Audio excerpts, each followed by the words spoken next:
Assalamualaikum warahmatullahi wabarakatuh. Perkenalkan, nama saya Elsa Monika, Prodi MPI semester 4, NIM 5423020031. Mini proyek yang berjudul adalah mendalami kitab kuning.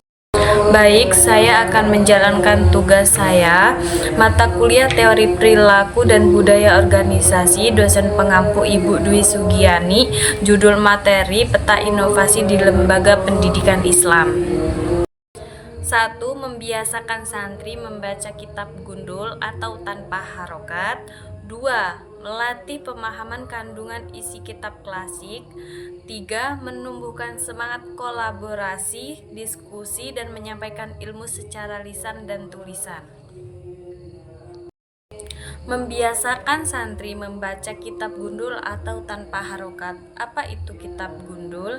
Kitab gundul adalah kitab berbahasa Arab klasik yang tidak diberi harokat tanpa baca seperti fathah, kasroh, dan domah, dan tidak diberi terjemahan langsung. Kitab seperti ini umum dipakai di pesantren tradisional atau salaf dan disebut juga kitab kuning karena dulu dicetak di atas kertas berwarna kuning.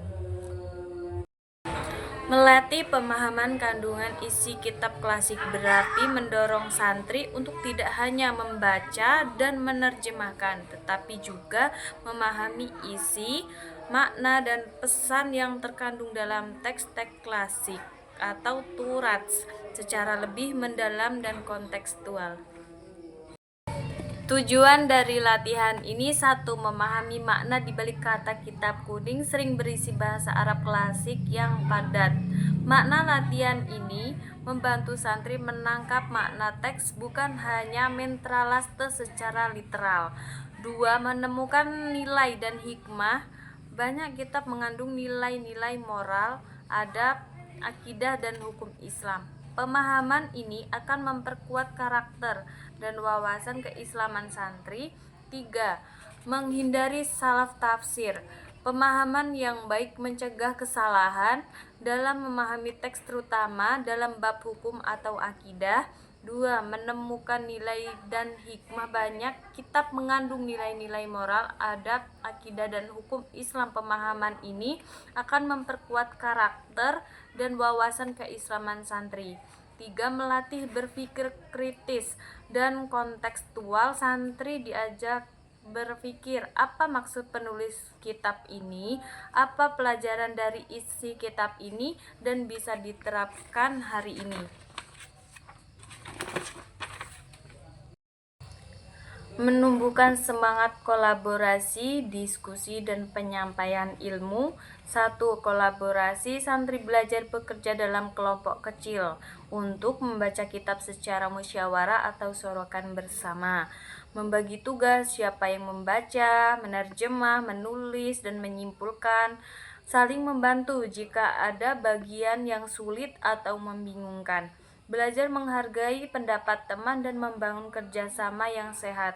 Manfaat: melatih tanggung jawab dan kepemimpinan, membangun rasa saling percaya dan saling belajar.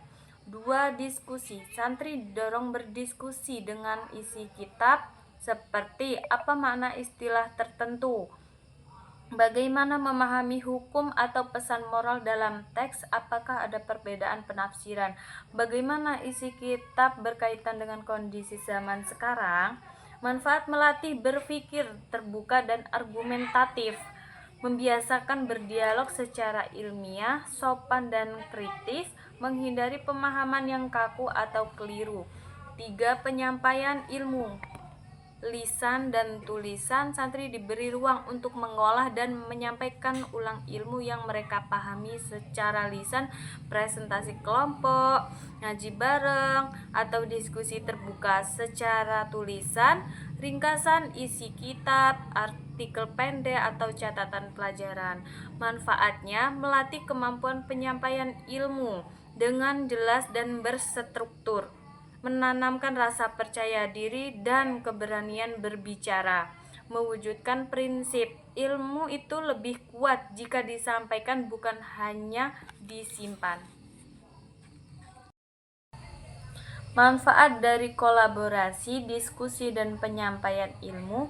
Manfaat dari kolaborasi melatih tanggung jawab dan kepemimpinan, membangun rasa saling percaya dan saling belajar. Manfaat dari diskusi melatih berpikir terbuka dan argumentatif, membiasakan berdialog secara ilmiah, sopan, dan kritis. Manfaat dari penyampaian ilmu melatih kemampuan dan menyampaikan ilmu dengan secara jelas dan berstruktur, menanamkan rasa percaya diri dan memberanikan berbicara, mewujudkan prinsip ilmu itu lebih kuat jika disampaikan, bukan hanya disimpan. Baik, itu saja yang saya dapat sampaikan. Semoga bermanfaat. Terima kasih. Saya akhiri. Wassalamualaikum warahmatullahi wabarakatuh.